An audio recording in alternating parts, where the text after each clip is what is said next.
नमस्कार। आज हम डिस्कस करेंगे ग्लोब के बारे में कि ग्लोब होता क्या है, ग्लोब टॉपिक के अंदर पढ़ा क्या जाता है। तो ये एक ज्योग्राफी का टॉपिक है, आप लोग सब जानते ही होंगे। लेकिन आज हम थोड़ा डिटेल्स में जाएंगे, मतलब लेटीट्यूड वगैरह पे नहीं। तो टॉपिक्स में, मतलब ग्लोब टॉपिक में बेसिकली आपको दो चीज़ें पढ़नी पड़ती हैं, जानने की ज़रूरत है। पहला है आपका लेटीट्यूड। लेटीट्यूड लेटीट्यूड और भी बहुत सारी चीज़ें हैं, लेकिन आज हम अपना डिस्कशन ना सिर्फ लेटीट्यूड पे ही रखना चाहते हैं। लेटीट्यूड जानने से क्या होता है, पहले ये जान लीजिए कि what is the definition of globe. तो globe is a small model of earth और miniature earth similar to earth which represent all the physical properties of a actual earth. तो ये हो गया ग्लोब। और ग्लोब पे लेटीट्यूड क्या है, तो latitude is nothing but a imaginary line. ये एक आभासी लाइन हम लोग बनाए हैं अपने बेनिफिट के लिए। कभी आपने फिल्मों में देखा है कि किसी आर्मी बेस्ड या किसी साइंटिफिक बेस्ड मूवी में ये ज्यादा होता है कि मैं कोऑर्डिनेट्स भेज रहा हूँ, you just reach the that particular place. तो कोऑर्डिनेट्स क्या होते हैं? कोऑर्डिनेट्स कुछ नहीं होते, लेटीट्यूड और लॉन्गिट्यूड के नंबर ही होते हैं। क्योंकि लेटीट्यूड और लॉन्गिट्यूड आप साइमल्टेनियसली ऐसे ऐसे ड्रॉ करोगे ना, साइमल्टेनियसली ऐसे ड्रॉ करोगे तो इसको, ये जो कोठा कोठा बन गया ना, इसको ग्रिड फॉर्मेशन बोलते हैं। तो ग्रिड फॉर्मेशन में मान लो कि ये जो है ये लेटीट्यूड है, कोई भी लेटीट्यूड, अभी मैं पढ़ा नहीं रहा हूँ, ये जो है कोई भी लेटीट्यूड है, ये कोई भी लॉन्गिट्यूड है। लेकिन इन दोनों का मतलब, अगर मैं लेटीट्यूड नंबर और लॉन्गिट्यूड नंबर बताऊं तो आप एक पर्टिकुलर पॉइंट पे जा सकते हो। यही जीपीएस का बेसिस है, जो हम जीपीएस यूज करते हैं ना, मैप वगैरह, रास्ता वगैरह देखने के लिए। तो थोड़ा सा हम बेसिक फटाक से ना लेटीट्यूड के बारे में जान लेते हैं। मुझे पता है आप लोग जानते हैं, लेकिन मैं बताने कुछ और वाला हूँ। मतलब हम अभी थोड़ा सा बेसिक्स लेटीट्यूड के बारे में समझते हैं, और उसका मेरा आज इस वीडियो का पर्पस क्या है वो अभी उसके बाद आपको समझ में आएगा। तो मैं एक सर्किल बना लेता हूं, मतलब सर्किल नहीं, अर्थ। तो ये समझिए कि हमारी पृथ्वी है, और मैंने ये, सॉरी,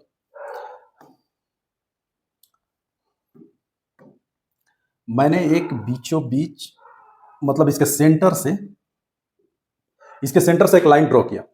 इसको इंग्लिश में इक्वेटर कहा जाता है, हिंदी में विषुवत रेखा भी कहा जाता है, और भूमध्य रेखा भी कहा जाता है। लेकिन मैं कहूंगा कि आप अगर हिंदी से बोलते हो तो भूमध्य रेखा बोला करो, क्योंकि वो नाम खुद इस रेखा को डिफाइन करता है। ये लॉन्गेस्ट लेटीट्यूड है, इक्वेटर, जिसका जो 0 डिग्री पे रहता है। अब आप कहिएगा कि ये 0 डिग्री कहां से आया, तो सेंटर से जब एंगल आप नापिएगा ना, तो इसी पे कोनसाइड्स कर जाता है नापने वाला आपका रेखा, इसलिए वो 0 डिग्री होता है। आपको बेसिकली 4 रेखाएं याद रखनी है। तो ऊपर अगर नॉर्थ की तरफ जाइएगा तो आपको एक रेखा मिलेगी 23.5 डिग्री पे, ठीक। साउथ में भी फिर आइएगा तो एक और रेखा मिलेगी 23.5 डिग्री पे। यहां पे आइएगा तो एक और रेखा मिलेगी, और ऊपर भी एक और रेखा मिलेगी। हो गया, लेटीट्यूड हो गया। लेटीट्यूड जितना आपको जानना था उतना आप समझ गए। एक मिनट, अभी मैं समझाता हूँ। 66.5 डिग्री पे, और यहाँ भी 66.5 डिग्री पे। अभी मैंने क्या किया है, इंडिकेशन नहीं दिया है, नॉर्थ साउथ क्या है, क्या नाम भी नहीं बताया। अब एक बात देखिए, मैप का एक रूल है। मैप का रूल है, आप कोई भी मैप देखिएगा ना तो वो ऐसा आपको एरो दिखाएगा। तो प्लेन पेपर पे आप कहीं भी पढ़ रहे हो, आप पेपर पे देखो तो हमेशा अपर साइड में होता है नॉर्थ, लोअर साइड साउथ, आपके दाहिने मतलब राइट साइड ईस्ट, और लेफ्ट साइड वेस्ट। इसको आप फॉलो करेंगे यहाँ पे। तो ये हमारा, इसको मैं थोड़ा डार्क कर देता हूं, ये हमारा इक्वेटर है, इसका नाम इक्वेटर, और हिंदी में भूमध्य रेखा। अब एक देखिए, भू मतलब पूरी पृथ्वी, मध्य रेखा, भू मतलब पूरी पृथ्वी, और मध्य रेखा भूमध्य रेखा। इस ये क्या करती है, उत्तरी गोलार्ध मतलब नॉर्दर्न हेमिस्फीयर, दक्षिणी गोलार्ध मतलब सदर्न हेमिस्फीयर।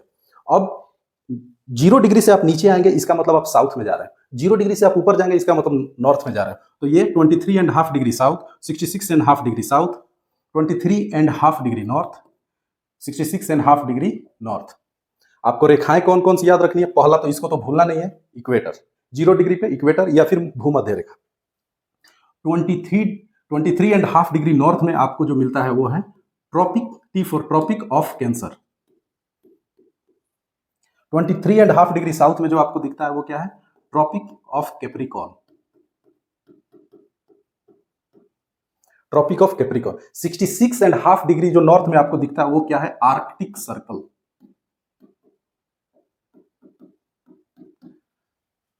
और साउथ में जो है उसी के बराबर एंटार्क्टिक सर्कल। देख बाबू, ऐसे कुछ दिख नहीं रहा है, लेकिन आधा चीज आप अर्थ के बारे में समझ गए। अब यहीं से कहा जाता है कि इसको बोलते हैं, मैं पेन कलर दूसरा ले लेता हूं, व्हाइट कलर। लग रहा होगा कि क्या 4 गो लाइन खींच दी है, लेकिन आधा चीज आप अर्थ के एटमॉस्फेयर और जो परमानेंट क्लाइमेटिक जोन है उसको आप डिफाइन कर दिए इतना ही से। ये देखिए, ये जो है ना आपके अर्थ का ना ट्रॉपिकल रीजन है। ट्रॉपिकल रीजन है, ये फर्दर डिवाइड होता है। मैं अभी बेसिक्स बता रहा हूं क्योंकि मुझे कुछ और बताना है। ये फर्दर डिवाइड होता है ट्रॉपिक जोन में, सब ट्रॉपिकल रीजन, ऐसा बहुत सारा चीज है। लेकिन इसको एक जोन है ये, दोनों ट्रॉपिक ऑफ कैंसर और ट्रॉपिक ऑफ कैप्रिकॉर्न के बीच का जो जोन है ना, इसका एक नाम है। इसको बोलते हैं, इस जोन को बोलते हैं हम टोरिड जोन। Torrid zone. अब ट्रॉपिक ऑफ कैप्रिकॉर्न से एंटार्क्टिक सर्किल तक जो ये जो जोन है ना, इसका भी एक अलग नाम है। इसको हम बोलते हैं टेम्परेट। तो साउथ में है तो साउथ टेम्परेट, और इसको आप जानते हैं पोल, लेकिन इसको बोलते हैं फ्रीज्ड जोन। अभी हमने रीजन नहीं निकाला, जोन बता रहे हैं। जोन बड़े जगह को बोलते हैं, इसी में फर्दर रीजन है। जैसे इधर मिलेगा आपको टुंड्रा, टाइगा, टेम्परेट, सब ट्रॉपिकल, बहुत सारे रीजन है। लेकिन just I am telling you about zone. Same here, यहां पे ये हो जाएगा टेम्परेट, ये हो जाएगा आपका फ्रीज जोन। इतना समझ गए? यहां से यहां तक कोई दिक्कत? बस आपको इतना याद रखना। अब बात मेन जो हम लोग का मुद्दा है, क्वेश्चन ये नहीं पूछता, ये तो बच्चा वाला है, सब जानता है।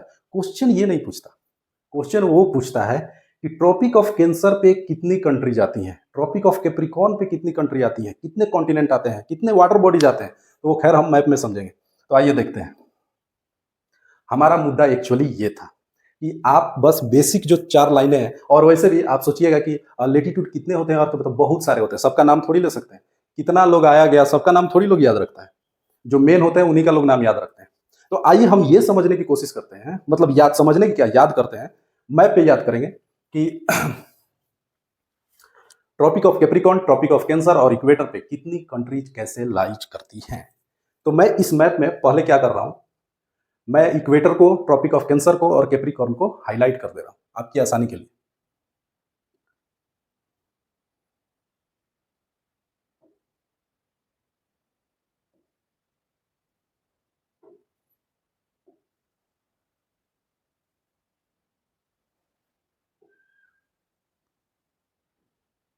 ये आपका ट्रॉपिक ऑफ कैप्रिकॉर्न है। बस इतना से काम चल जाएगा। और ये आपका इक्वेटर है।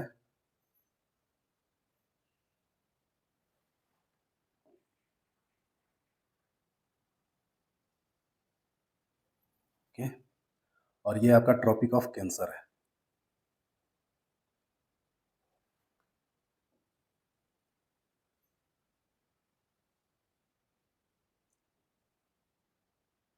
ट्रॉपिक ऑफ कैंसर है। आप पहले ये याद रखिए 10, 13, 16।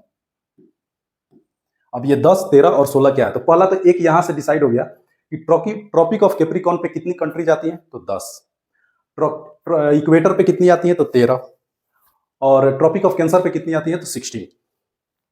10, 13, 16, 10, 13, 16। आइए अब देखते हैं कंट्री के नाम। ये है आपका साउथ अमेरिका। पहले नीचे से शुरू करते हैं, ट्रॉपिक ऑफ कैप्रिकॉर्न से। ये है आपका साउथ अमेरिका। ये साउथ अमेरिका। इधर जो ये पतला सा जो कंट्री दिख रहा है ना, इसका नाम है चिली। और यहीं पे दुनिया की सबसे बड़ी माउंटेन रेंज है, जिसको एंडीज एंडीज बोलते हैं, एंडीज पर्वत श्रृंखला। ये चिली के पैरेलल ही चलती है, एंडीज पर्वत श्रृंखला। तो किसी चीज को ऐसा डायरेक्ट याद नहीं रख सकते, इसलिए हम क्या करते हैं ना, उसकी एक कहानी बनाते हैं। तो हम ऐसा बोलते हैं कि पैसिफिक, मतलब ये वेस्ट पैसिफिक और ईस्ट पैसिफिक, मतलब दो ठो नहीं है पैसिफिक, वो पैसिफिक रीजन से ये मैप काटा गया है ऐसा फ्लैट रिप्रेजेंटेशन के लिए, इसलिए। तो पैसिफिक ओशन से ट्रॉपिक ऑफ कैंसर मूव करना ईस्टवार्ड चलता है, तो उसका सबसे पहले साउथ अफ्रीका में रिसेप्शन कौन करेगा, तो एंडीज की पहाड़ियां। तो हम यहां से हिंट करेंगे कि एंडीज की पहाड़ियां रे कहाँ, तो वो बताए थे कि चिली में है। ओके, तो फर्स्ट कंट्री कौन आया, चिली। चिली के बगल में ना ये चिली है। अर्जेंटीना ना एक अर्गेरियन कंट्री है। अर्जेंटीना क्या है, एक अर्गेरियन कंट्री है, मतलब अर्गेरियन इकोनॉमी भारत की तरह ही है, खेती बाड़ी वाला कंट्री है। तो वो चिली उगाता है। तो पहला क्या हुआ, चिली, अर्जेंटीना, प्रागवे और ब्राजील। ब्राजील कौन नहीं जानता, तो ब्राजील मतलब साउथ अमेरिका में सबसे जो डोमिनेंट वाला कंट्री है वो क्या है, ब्राजील, और बीच में क्या आता है, प्रागवे। तो देखिए साउथ अमेरिका से ट्रॉपिक ऑफ कैप्रिकॉर्न पे कितनी कंट्री है, तो चिली, चिली लिखो मत,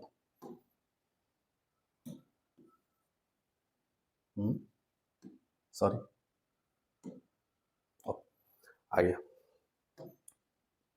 तो चिली 1 2 3 4, यहां से आई आपकी 4 कंट्री, डिलीट हो गया था, 4 कंट्री। उसके बाद ये कौन सा ओशन है, एटलांटिक ओशन, मतलब Tropic of Capricorn of Atlantic Ocean में आया।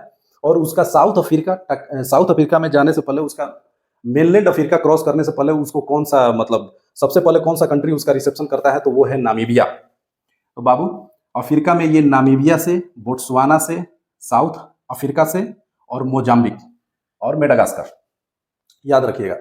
साउथ अमेरिका में चिली, अर्जेंटीना, मतलब पैसिफिक ओशन से वो निकला और पहले गया चिली, अर्जेंटीना, प्रागवे और ब्राजील।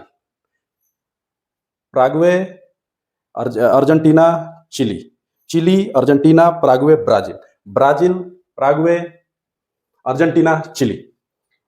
एटलांटिक ओशन मतलब ये तो आपको पता चल ही जाएगा। उसके बाद मेनलैंड अफ्रीका में, मतलब कॉन्टिनेंट जो अफ्रीका है उसमें उसमें सबसे पहले कौन कंट्री आया था, नामीबिया, बोट्सवाना। बोट्सवाना को कैसे याद रखेंगे, बोट्सवाना में बहुत मतलब हाथियों के लिए फेमस है बोट्सवाना, हाथी। और साउथ अफ्रीका के चलते ही अफ्रीकन कॉन्टिनेंट लोग जानते हैं। कोई किसी देश कंट्री का नाम जाने या नहीं जाने, लेकिन साउथ अफ्रीका के बारे में सब जानता है। तो Namibia, Botswana, south Africa, Mozambique and Madagascar, यहाँ पे हो गए 5 5 5 4 9, एक ऑस्ट्रेलिया 10। तो आप 10 भी याद रखेंगे, लेकिन मैं ये चाहूंगा कि आप कंट्री कॉन्टिनेंट वाइज याद रखें। तो साउथ अमेरिका से कितनी कंट्री है, 4, अफ्रीका से कितनी कंट्री, 5, और ओसेनिया कॉन्टिनेंट से कितनी कंट्री, तो 1, या फिर इसको ऑस्ट्रेलियन कॉन्टिनेंट भी बोलते हैं, जिसमें एक ही कंट्री है, तो मतलब उसी के नाम पे है वही, लेकिन इस रीजन को ओशेनिया बोलते हैं। तो ये हो गया। अब आइए इक्वेटर देखते हैं। इक्वेटर थोड़ा आसान है। पैसिफिक ओशन के बाद इक्वेटर का सबसे पहले जो कंट्री रिसेप्शन या स्वागत करता है ना, उसका नाम इक्वेटर पे ही पड़ा है, इक्वाडोर। इक्वाडोर मतलब इक्वेटर के लिए जो दरवाजा खोलता है। तो Ecuador, Colombia, Brazil. Ecuador, Colombia, Brazil, Brazil दोनों में है, कैप्रिकॉर्न में भी है, इक्वेटर में भी है। तो इक्वाडोर, कोलंबिया, ब्राजील। तो मतलब इक्वेटर के लिए साउथ अमेरिका से कितनी आई, 3। अफ्रीका, अफ्रीका में जाने से पहले ना, यहाँ साउथ टोमे नाम का एक आइलैंड है, वो भी एक कंट्री है। तो साउथ टोमे से क्रॉस करके फिर ये मेनलैंड अफ्रीका में जाती है। तो साउथ टोमे, गेबॉन, एक बड़ा सा वहां कंट्री हुआ करता था जिसका नाम था कॉन्गो। उसमें गृह युद्ध हुआ, 2 भाइयों की तरह उन्होंने बंटवारा कर लिया, और उन्होंने, एक ने बनाया रिपब्लिक ऑफ कॉन्गो, दूसरे ने बनाया डेमोक्रेटिक रिपब्लिक ऑफ कॉन्गो। तो कॉन्गो कितना है, कॉन्गो है 2। फिर मैं बोल रहा हूं, एक बड़ा सा देश था जो गृह युद्ध और घर कलेश के कारण 2 टुकड़ों में बट गया। तो उन्होंने 2 कंट्री बनाई, दोनों कंट्री का नाम उन्होंने कॉन्गो ही रखा। एक ने रखा रिपब्लिक ऑफ कॉन्गो, एक ने रखा डेमोक्रेटिक रिपब्लिक ऑफ कॉन्गो। तो इधर से जब आप जाएंगे तो south Thome, Gabon, Republic of Congo, democratic Republic of Congo, Uganda, Kenya and Somalia. तो कितना कंट्री हुआ, 1 2 3 4 5 6 7, यहां पे हो गए 7। इक्वेटर पे साउथ अमेरिका से 3 कंट्री, अफ्रीकन कॉन्टिनेंट से 7 कंट्री। आगे आइए, यहाँ बीच में ना एक कंट्री है जो दिख नहीं रहा होगा आप लोगों को, मालदीव। मालदीव से इंडिया का बहुत अच्छा रिलेशन है, मतलब एक आइलैंड कंट्री है इंडियन ओशन में। और तो ये हो गया 7 3 10, ये एक 11, और ये इंडोनेशिया सबसे बड़ा ग्रुप ऑफ आइलैंड कंट्री है और सबसे बड़ा मुस्लिम कंट्री है। और इसको थोड़ा एक्सटेंड करेंगे तो यहाँ पे आएगा किरिबाती, पैसिफिक ओशियन का एक आइलैंड है। तो 7 3 10 11 और 2 13, 7 3 10 1 11 मालदीव, इंडोनेशिया 12, किरिबाती 13, तो 10 13। अब देखते हैं हम ट्रॉपिक ऑफ कैंसर को। ट्रॉपिक ऑफ कैंसर हमारे लिए इंपॉर्टेंट है क्योंकि सिर्फ यही एक ट्रॉपिकल रेखा है जो भारत के अप्रोक्सीमेटली बीचों बीच जाती है, तो उसको थोड़ा अच्छे से ध्यान देंगे। तो फिर हम साउथ अमेरिका से स्टार्ट करते हैं, पैसिफिक से जाएगा। इस बार इसका रिसेप्शन कौन करेगा, तो करेगा देखिए, ये है नॉर्थ अमेरिका, ये है साउथ अमेरिका, तो ये बीचवा में क्या है, तो ये है लेटिन अमेरिका। क्या है बाबू? Latin America. इस क्षेत्र को क्या बोलते हैं? Latin America. और इसी में लेटिन अमेरिका में इधर कैरेबियन आइलैंड है, कैरेबियन सी है, जिसको सारे कैरेबियन आइलैंड को एक यूनाइटेड नाम दिया गया है, जिसको हम वेस्ट इंडीज के नाम से जानते हैं। तो सबसे पहले मेक्सिको, मेक्सिको के बाद ये क्यूबा के जस्ट ऊपर से चला जाता है और बहामाज नाम के कंट्री से क्रॉस करता है। तो मेक्सिको, बहामाज, उसके बाद इसको कोई कंट्री नहीं मिलती, ये सीधा आता है अफ्रीकन कॉन्टिनेंट। अफ्रीकन कॉन्टिनेंट का जो अपर वाला मतलब नॉर्दर्न पार्ट है ना, यहीं पे आपका सहारा डेजर्ट है। दुनिया का सबसे बड़ा डेजर्ट है सहारा, जो कहाँ है? African continent. और वो जो मैंने इंसर्किल किया है ना, वो सारे कंट्री सहारा डेजर्ट में ही आते हैं। और जो इसका पार्ट है ना, मतलब जहां पे अफ्रीका में इसका रिसेप्शन किया जाता है सबसे पहले, उसका नाम है वेस्टर्न सहारा, क्योंकि वो सहारा डेजर्ट के सबसे वेस्ट में है, वेस्ट मोस्ट पॉइंट पे है, तो इसलिए उस कंट्री का नाम है वेस्टर्न सहारा। तो सबसे पहले वो जात मतलब क्रॉस करता है वेस्टर्न सहारा, मॉरिशियाना, माली, अल्जीरिया। मॉरिशियाना, माली, अल्जीरिया, नाइजर, लीबिया, इजिप्ट। कितना हुआ? 1 2 3 4 5 6 7, अगेन 7। अब एक याद रखना, इक्वेटर में भी 7 अफ्रीकन कॉन्टिनेंट से, और ट्रॉपिक ऑफ कैंसर में भी 7। अब हम क्या करते हैं, रेड सी क्रॉस करके हम चलते हैं अरेबियन पेनिनसुला पे। अरेबियन पेनिनसुला में एक आपको बड़ा सा कंट्री मिलेगा, सऊदी अरबिया। सऊदी अरबिया को इस तरह से याद रखेंगे कि यहाँ पे कोई भी रिवर नहीं है, सऊदी अरबिया। और उधर का जो सबसे फेमस कंट्री है, जिसका नाम है यूएई, यूनाइटेड अरब इमिरेट्स, और उसके बाद ओमान। तो यहाँ पे हो गए 3 country, UAE, Saudi Arabia, UAE, Oman. तो 7 3 10 और 2 12। अब इधर 4 कंट्री, 4 कंट्री में इंडिया, बांग्लादेश, म्यांमार, चाइना। ये ताइवान से भी होकर के जाता है, ये ताइवान से भी होकर के जाता है। तो ये 16 भी हो सकता है, 17 भी हो सकता है। अरे क्योंकि वन चाइना पॉलिसी है, तो कहीं पे अगर 17 देगा आप काउंट कर, इसीलिए नाम याद रखना चाहिए। वन चाइना पॉलिसी के तहत ताइवान को यूएन में ऐसा कंट्री का ऑफिशियल दर्जा नहीं है, इसलिए ताइवान को कोई कोई काउंट करता है, कोई नहीं करता है, तो इसलिए 16 या 17। तो आप अगर ताइवान को अगर एक कंट्री मानते हो तो आपके लिए 17 है, नहीं मानते हो तो 16 है। तो आप देखिए, फिर से एक बार रिवाइज करते हैं ऊपर से। मैक्सिको, बहामास, लेटिन अमेरिका खत्म, मतलब मैं अभी बात कर रहा हूँ ट्रॉपिक ऑफ कैंसर का। मेक्सिको, बहामास, लेटिन अमेरिका खत्म। अब हम आते हैं अफ्रीका में। अफ्रीका में हम सहारा रीजन से गुजरने वाले हैं, मतलब ट्रॉपिक ऑफ कैंसर के साथ। तो सहारा में सबसे वेस्ट में क्या पड़ता है? वेस्टर्न सहारा, मॉरिशियाना, माली, नाइजर, लीबिया, इजिप्ट। 5 इधर हो गए। उसके बाद रेड सी क्रॉस करके हम आए अरेबियन पेनिनसुला पे। अरेबियन पेनिनसुला में सऊदी अरेबिया, यूएई, ओमान। उसके बाद हम अरेबियन सी क्रॉस करके इंडिया, बांग्लादेश, म्यांमार, चाइना, और आप इंक्लूड करना चाहो तो ताइवान, नहीं इंक्लूड करना चाहो तो कुछ नहीं। लेकिन चूंकि, एक मिनट, चूंकि ट्रॉपिक ऑफ कैंसर इंडिया से गुजरता है, तो एक चीज और, इंडिया में ये कितने स्टेट से गुजरता है तो वो भी देख लेते हैं। ये रहा हमारा प्यारा भारत। तो हमने देखा कि इंडिया से वो गुजरात से होकर के अंदर आता है, राजस्थान को टच करते हुए मध्य प्रदेश को पूरा हॉरिजेंटली कट करते हुए, जो मध्य प्रदेश से जाएगा वो तो छत्तीसगढ़ से जाएगा ही, झारखंड, वेस्ट बंगाल, त्रिपुरा एंड मिजोरम। तो जोड़ो, गुजरात, मध्य प्रदेश, 1 2 3 4 5 6, नहीं 8 होना चाहिए, 1, देखो, एक मिनट, 1 2 3 4 5 6 7 8। राजस्थान को सिर्फ टच करता है, तो कभी कभी कंफ्यूजन होता है। आप क्वेश्चनवा में यह देता है कि राजस्थान से ट्रॉपिक ऑफ कैंसर गुजरता है क्या? गुजरता है, थोड़ा सा टच करते हुए गुजरता है। तो 8 स्टेट से गुजरता है। इधर ये याद रखिएगा, मिजोरम और त्रिपुरा। बाकी ये तो समझ में आ जाएगा, ये लाइन में पड़ता है, मतलब मिजोरम, त्रिपुरा और राजस्थान, इसको याद रखिएगा। सो मुझे आज यही बताना था, और थैंक यू।